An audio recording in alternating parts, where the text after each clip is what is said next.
ahead on IU NewsNet, Indiana's Lieutenant Governor-Elect issues a threat to the IDS for national election coverage he doesn't like. We'll have reaction from the newsroom. Is construction around Bloomington making you late? We'll tell you which areas to avoid and why parking restrictions will get worse before they get better. Also, did you see this? Indiana, Indiana, Indiana, we're all for you. We'll fight for the glory of IU. IU football is now ranked 5th in the nation, but the toughest test yet is ahead. IU NewsNet starts now.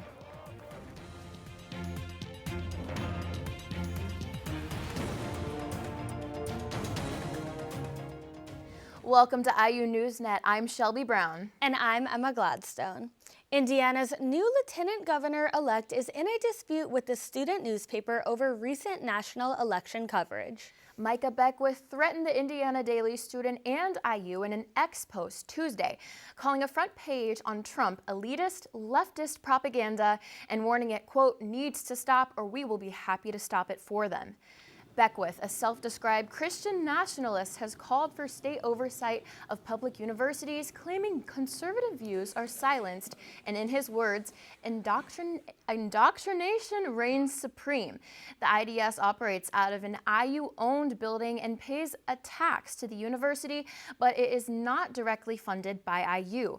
IU responded saying, quote, the Indiana Daily Student is editorially independent from Indiana University. The IDS editor did have something to say about it. So our main concern with his comments is that he seemed to indicate that he would use his position as lieutenant governor to try and control what we publish, which he's not allowed to do that under the First Amendment, but it certainly is concerning that he thinks that he could or that he would try to. Beckwith's comments have raised questions about the balance between political interference and academic freedom at public universities. Debate over the role of conservative voices at IU has been ongoing. Have you noticed that construction is underway on just about all sides of Bloomington? It's making it tough for drivers and walkers to get around. IU NewsNet reporters fanned out across the city to give you a look at some of the hot spots. That's right, guys. I'm here at the corner of South Walnut Street, the site of one of multiple street repair projects happening right now in Bloomington. According to the City of Bloomington's official website, the construction is due to the Downtown Street Maintenance Project, working on sidewalks and street corners in Bloomington. The project began in July of this year and aims to repair parts of 4th Street, 6th Street, College Avenue, and Walnut Street. Construction is currently expected to be completed sometime in 2025. I'm here at Old 37, the southernmost point between College and Walnut Avenue, where the $1.25 million gateway project behind me is still taking place almost 3 months later, and it's still blocking the flow of traffic. With the street crossing being the only area to cross Walnut and College before the lanes separate into one-way streets, it's been pretty backed up. This area also happens to be one of the most densely populated in Bloomington, with apartment complexes like Varsity Crossing, Vivo, The Rive, and Hampton sitting nearby. So students driving here will either need to head north to State Road 45 or south to 14th Street if they want to cross, or they can head over to Dunn to go north and south to where they need to go. I'm standing here on the corner of West 3rd Street and Patterson Drive, where one of several construction projects is going on around the city of Bloomington. This one, like many others, aims to improve pedestrian safety while also resurfacing a section of the road on Patterson Drive between 3rd Street and Franklin. That's just around the quarters and the Dillon student housing facilities. This project costs about $1.2 million. It's been running since September, and crews say that it should wrap up by the end of the month. Again, this is one among several construction projects in the city of Bloomington aimed at improving pedestrian safety by increasing the size of the sidewalk bump outs and also resurfacing sections of the street that desperately needed it. Now, in the short term, that means that drivers will experience bumpier roads, especially when turning at the intersection of 3rd and Patterson just behind me. But in the long term, things should work out for the better. That's all from me from the corner of 3rd and Patterson. Now back to you in the studio. And if construction is not enough to make you late to class, finding a place to park is getting tougher. Restricted parking includes areas of 6th Street from Walnut to near Indiana Avenue, College Avenue from 4th Street to 11th Street, Walnut Street from 3rd Street to 11th, and 4th Street from Madison Street to Indiana. The city says it is working with IU to be sure with the Poplar's Garage at 6 and Dunn is not fully closed, but there may be delays as 6th Street is repaved. 4 pedestrians, including 2 IU students, are recovering after being hit by a car Saturday night, hours after the football game. A car struck the 4 as they were crossing the street at the intersection of East 17th Street and Eagleson Avenue. One victim was listed in critical condition. IUPD Public Officer Hannah Skibba said, quote, "At this time, there is no evidence to suggest that the driver was under the influence of alcohol or other drugs at the time of the accident," end quote. IUPD told us that the driver cooperated with police and all 4 victims were taken to the hospital that night. That intersection, which is on Greek Row, is not well lit by street lights at night. I think that the biggest lesson to learn coming off of this is that we need those measures put in place because they're not there yet. And until they're put there, we're going to have that continued fear of that intersection in particular. IUPD told us that 3 of the victims sustained non-life-threatening injuries, and the 4th is currently in critical but stable condition. A 7-year-old Delphi, Indiana murder case that drew national attention has come to a close, pending an appeal. The verdict is in. A jury found a former pharmacy employee, Richard Allen, guilty in the murders of 13-year-old Abby Williams and 14-year-old Liberty German, known as Libby. They were murdered near a popular bridge and walking trail in Delphi in February of 2017. Libby German captured video of the suspect on her cell phone, along with his voice ordering the girls to walk down the hill. The jury convicted him on all 4 counts. Indiana University placed the chapter of Sigma Chi on cease and desist for hazing. According to IU officials, investigation is still open. All activities on the fraternity are suspended until further notice. Sigma Chi did not immediately respond to any questions or comments. The organization joins the other associations on cease and desist, Kappa Alpha Psi fraternity, and the Indiana Student Association. The FBI is investigating a number of racist text messages sent to several Black college students and Black individuals across the nation. Last week, multiple Black IU students said they received the racist text messages from unknown numbers. The texts were varied in detail but maintained the same general script, with heavy references to slavery.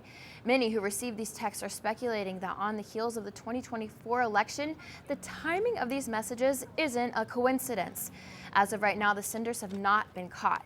Associate Professor and Interim Director of Journalism Susanna Comfort sent an email to IU faculty stating, quote, "If any of your students report such an incident to you, please refer them to Cedric Harris in the Office of Student Life." She added, quote, "You may also recall racist and anti-Semitic incidents that took place on campus after the 2016 election. The pattern holds, unfortunately." First came a flood, then a shutdown, and now a new and improved fire station here in Bloomington. IU NewsNet's Isaac Perlick takes us there. Isaac? Yeah, that's right. I'm here on 4th Street where Bloomington's Fire Station 1 is finally open again after a historic flood nearly 3 years ago. Now the flood took place back in 2021. It left a lot of the downtown area, including the station's basement, completely underwater. It has sat empty until now, and the station looks a little different than it did before. The station itself is larger, expanding eastward toward Grant Street. The garage was also upgraded with new doors, floors, and equipment. Firefighters now have separate sleeping areas, a new living room, and a larger kitchen. Now firefighters are settling back into the new look station, ready to serve the Bloomington area again. That's all I have for now. Back to you guys at the desk. When we come back, it's time to raise millions in a single weekend. We'll tell you what to expect from IU Dance Marathon's 34th all-day and all-night dance party for kids at Riley Hospital. Plus, a remarkable before and after. We'll show you a dog rescued from a horrific breeding operation, but who is now ready for adoption. It's a story we've all been following for a year. Stay with us.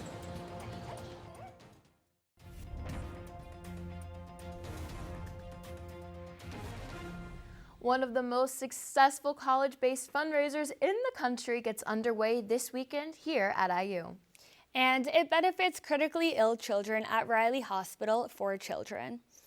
IU Dance Marathon is the second largest student-run philanthropy in the world and has raised more than $50 million for Riley Hospital since its inception in 1991. The event will bring together more than 4,000 IU students who will stand on their feet and stay awake for 36 hours. IUDM raised more than $3 million last year. For Indiana freshman and Riley kid Olivia Pierce, the marathon means even more. I am so excited to be a 36-hour dancer this year. It means so much to me that so many people want to come out and support Riley Hospital for Children. As a Riley kid myself, that was in need of great health care at the time, and now circling back, a full circle moment kind of, to now fundraising for those kids. It means so much to me. The dance marathon starts tomorrow morning at 8 a.m. and will conclude Sunday morning when the organization announces the total amount of money raised for Riley. It's always in the millions. And now a story about raising awareness.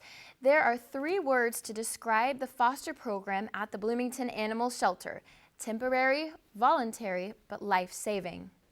IU NewsNet's Kelsey Peace joins us with the story of one dog who has made incredible progress through the power of love, care, and patience. Kelsey. Mortimer, known as Morty, was one of 68 dogs rescued from a breeding operation in Bloomington a year and a half ago. He was in bad shape. I have followed his progress for nearly 10 months and have watched him go from a dog afraid of his own shadow to one ready for adoption by just the right owner. Mortimer arrived at Bloomington Animal Care and Control in March of 2023. He was rescued from an illegal breeding operation along with 67 other dogs who displayed varying levels of socialization, health, and trust. He was so shut down when he came in. You would sit next to him and he would tremble. He couldn't even look at you. This was Morty when I profiled him last spring. Afraid of everyone and everything. I'm used to being able to touch fosters and interact with them and play with them, and Morty is building from the ground up, training him for eye contact and training him to approach humans or allow himself to be touched or just change his bedding without freaking out. Everything is new to him. Over a year and a half later, Morty has gone from a dog that trembles at the sight of a stranger to a dog who looks curiosity in the eye. You're so brave. Progress for Morty is subtle. You know, it's just noticing when he doesn't run away or then he has like curiosity in his eyes. Those are big progress moments for him. Progress for Morty looks different than it does for a dog without a traumatized background. Instead of learning tricks and commands, Morty is learning how to feel safe, acting like a normal dog, which sometimes comes down to a single treat. Every treat taken from a stranger's hand is a step closer to a normal life for Morty. I worry that someone's going to take him home and then not give him the time it takes for him to relax and actually be himself before they give up. Because of his background, Emily Herr and Casey Green warned that Morty will have a rough transition into a new home. Although in just the past 3 months, Morty has proven that he is ready for the next part of his journey. So people want a dog that they can interact with more and wants to cuddle, and up front, Morty doesn't seem like he's ever going to be that dog. But we've seen over the past 3 months that he is definitely that dog.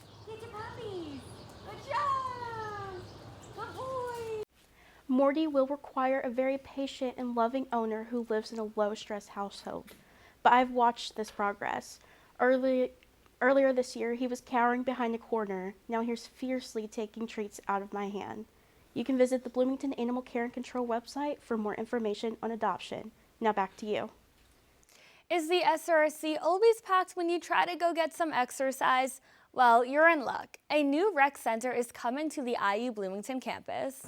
The new 30,000 square foot outdoor recreational park could be completed in late November, according to Chris Arvin, project director and executive director of IU Recreational Sports. The space will feature turf for soccer, 6 pickleball courts, a full-size basketball court, an outdoor fitness court, and a social space. The structure will be on Fee Lane, right across from Freshman Dorm Briscoe, and has a $1.8 million budget. Now, we have a story about a singular sport. IU NewsNet's Lacey Carr profiles an IU student who was twirling her way to success right along with the undefeated football team.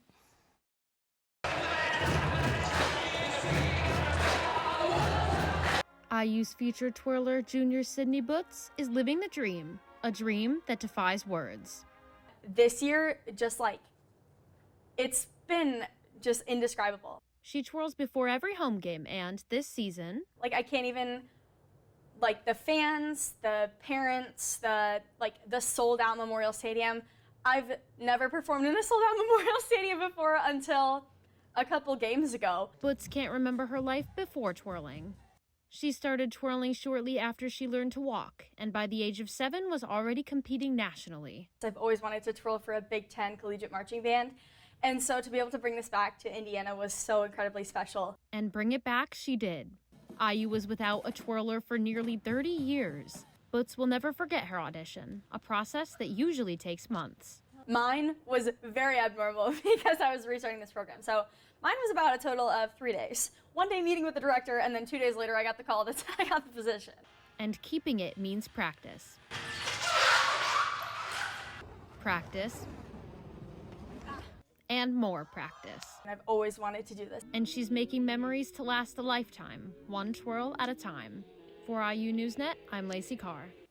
You can see Sydney perform for the last time at home this season on Thanksgiving weekend when the Indiana Hoosiers play the Purdue Boilermakers.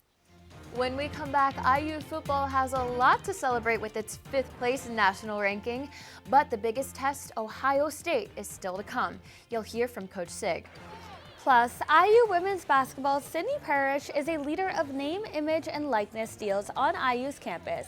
We have her NIL story coming up in IU NewsNet Sports. Stay with us.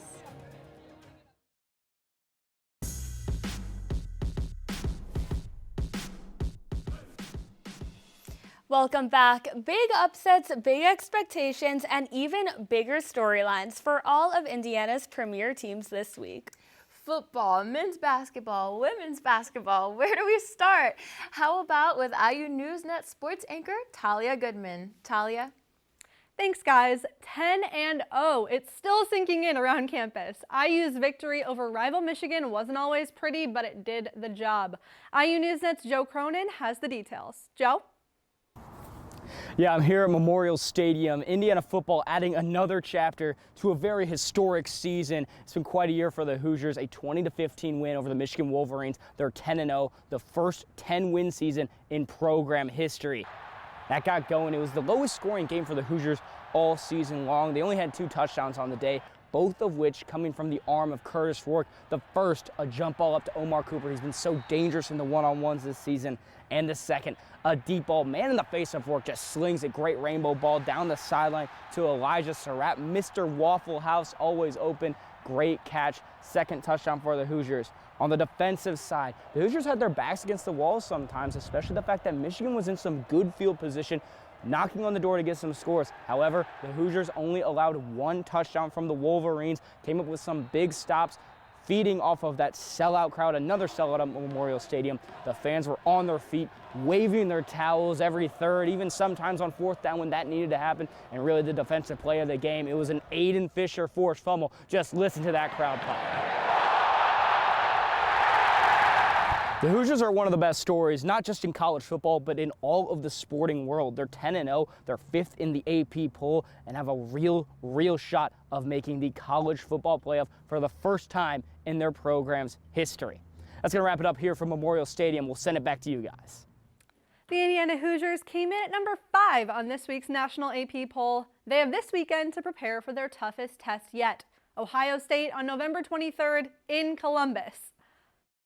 We obviously had our struggles, but we found a way to get it done. And this is a team.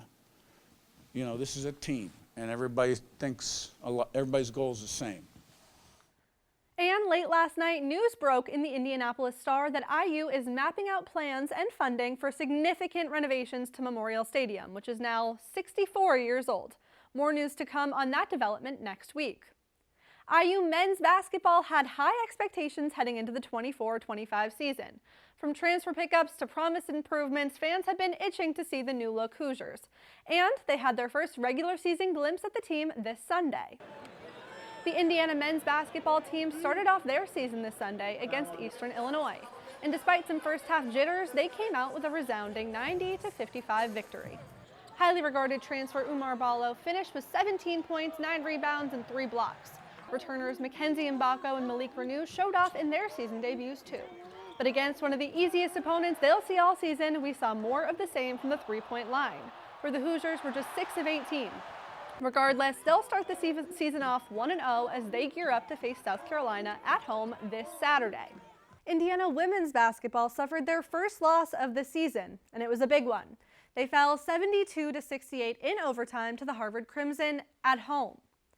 The new-look Indiana Hoosiers hadn't lost a regular season home game since February of 2022. They hadn't lost to a non-Power 5 team since 2018 either, until last Thursday. The Hoosiers started out slow and were unable to contain the Crimson. IU had 27 turnovers and was just 3 of 18 from deep, and Harvard was hot. The Hoosiers trailed for much of the game, and they were able to take it to overtime, but they weren't able to get it done. There's no doubt that we're disappointed. You know, you look at the stat sheet, they had 32 points off of our turnovers. They had more points in the paint. Fast break baskets, we didn't have any. They had 16. Their bench came in, gave them 23, and we got 7 from ours. So disappointed, but you know, give Harvard credit.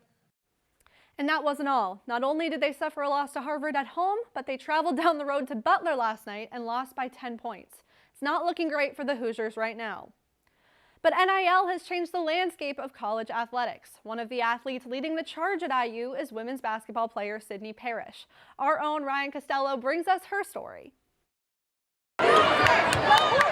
While you might know Sydney Parrish from being a part of the IU women's basketball team,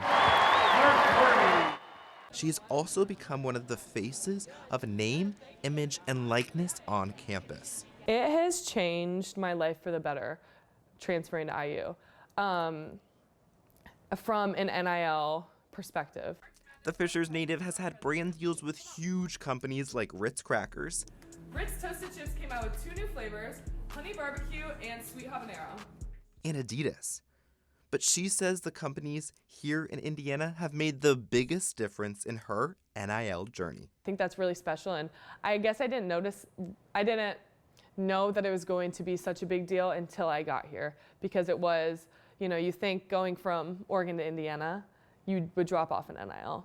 But being a kid from Indiana, it's a totally different deal. Parrish said that the NIL deals within her community that positively affect them, like this blood drive behind me, are by far her favorite. You hear all these facts and all these people who are dying of blood and need blood, and how there's such a shortage in this generation, and just seeing everybody up there being able to donate is really touches your heart, and it's exciting to see, and I'm excited that I get to be able to be a part of it. There was no doubt that Parrish was the right athlete to get this deal. It really hits home for them and probably for the community, just because they've been around Bloomington for so long now.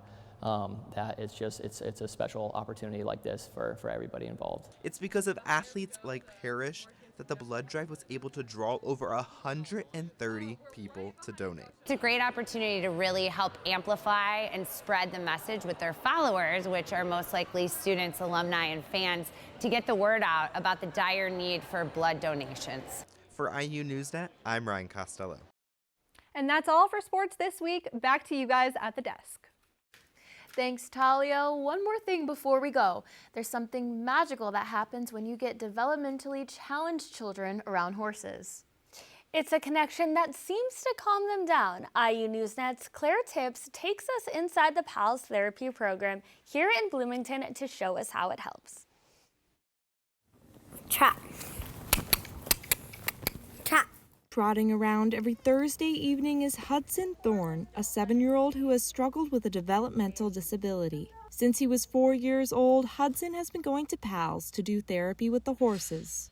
Scout pooped again. The horses can pose some distractions, but Hudson works on his ability to focus. He also works to overcome the anxiety he feels when separated from his mom. That's what he does. He calls it cowboy camp. He's a cowboy. So I think that was the big difference for us, was just something that he could go to and do on his own and be separate from me. Hudson has discovered his independence through horseback riding, something he wasn't able to find with other forms of therapy.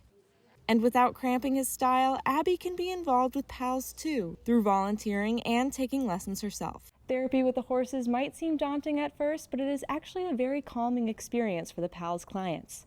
All you have to do when approaching a horse like Duke here is let him sniff your hand from the side so that he can see you, give him a nice pet, and you're good to go.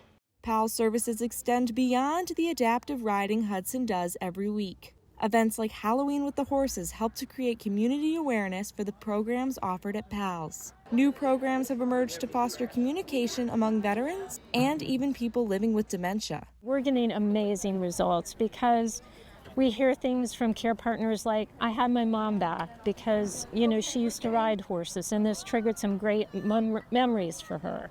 So that sort of thing is what we're seeing here every day at PALS. Not only has Halloween with the Horses helped to share the PALS initiative, but it has also raised money to keep the organization going. With those funds, clients like Hudson can continue to benefit from the services PALS provides. A lot of people don't realize, but it is a very physical activity to do. Our clients can strengthen their core muscles, they improve their balance. We even have kids that have come here who are nonverbal speak for the first time because they're so moved and connected with the horses.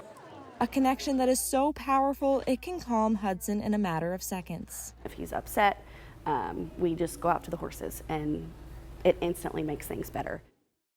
For more information on the PALS mission and the inspirational stories that come from therapy with the horses, visit palstherapy.com. And that's it for IU NewsNet for now. We have a behind-the-scenes student production team in the control room and working in the studio for this broadcast. We thank them and we thank you for watching. I'm Shelby Brown. And I'm Emma Gladstone. Be sure to follow us on Facebook and Instagram at IU NewsNet and on the IU Media School YouTube channel. Take care and we'll see you next week.